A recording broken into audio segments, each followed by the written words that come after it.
வணக்கம் மக்களே, welcome to KSN talkies. இன்றைக்கி நம்ம தெரியாமல் சொன்ன பார்க்க போகிற படம் நானி நடிப்பில் ஸ்ரீநிதி ஷெட்டி, அதிவிசேஷ் எல்லாரோட நடிப்புலேயும் வெளியே வந்திருக்கு.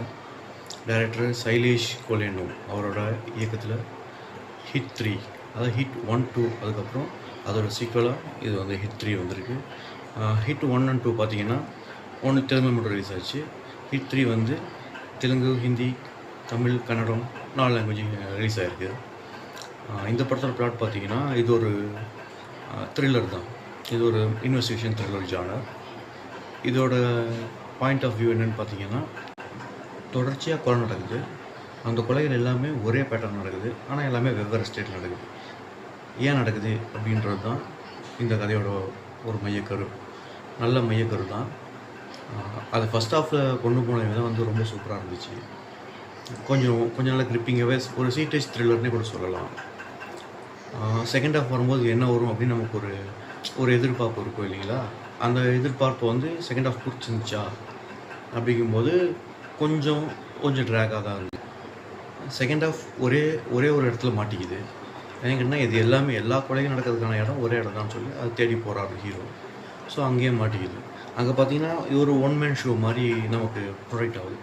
ஒரு பயங்கரமான த்ரில்லிங்காக போன படம், இன்வெஸ்டிகேஷன் த்ரில்லராக இருந்த படம் வந்து ஒரு இடத்துல ஜர்ன் ஆகி ஒரு ஃபுல் ஃப்ளெஜ்டு ஆக்ஷன் மூவியாக மாறுது.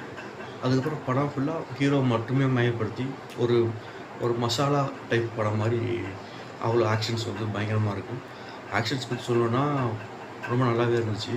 ஆனால் ரொம்ப ப்ரூட்டல் மர்டர்ஸ் பயங்கரமாக இருந்த மாதிரி இருந்துச்சு. இல்லை குழந்தைங்களோ இல்லை வந்து வயசானவங்களோ போய் பார்க்கலாமான்னா கொஞ்சம் யோசிக்கிறது தான். அவங்களே சொல்லி கொடுத்துட்டாங்க.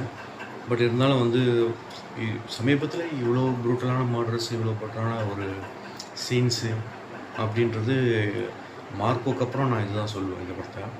ஈவன் பார்த்திங்கன்னா மார்க்கோவோட கூட இந்த படம் ஒரு பாயிண்ட் மேலே கொஞ்சம் வைலன்ஸ் சீன்ஸ் நிறையா இருந்துச்சு. லாஸ்ட்டாக ஹீரோயின்ஸோட இது பார்த்திங்கன்னா ஃபஸ்ட்டு லவ்வாக ஸ்டார்ட் பண்ணி ஒரு நார்மலாக போகிற மாதிரி இருக்குது. அதுக்கப்புறம் இன்ட்ரோ பிளாக் அப்புறம் பார்த்திங்கன்னா அது ஒரு ட்விஸ்ட் இருக்குது. அவங்களோட ஒரு ட்விஸ்ட் இருக்குது.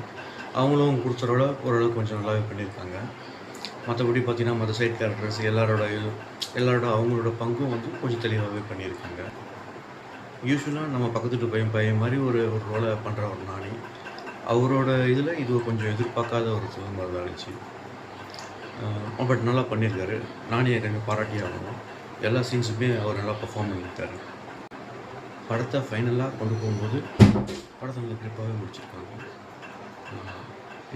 இந்த படத்தோட 4th பார்ட்டுக்கு ஒரு லீட் கொடுத்துருக்காங்க. அது நமக்கு ரொம்ப பிடிக்கும்.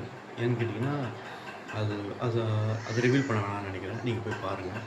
இது ஒரு மஸ்ட் வாட்சான்னு கேட்டேன்னா இல்லை, பட் அபோவ் ஆவரேஜ் என்னை பொறுத்த வரைக்கும். தேங்க்ஸ் ஃபார் வாட்சிங்.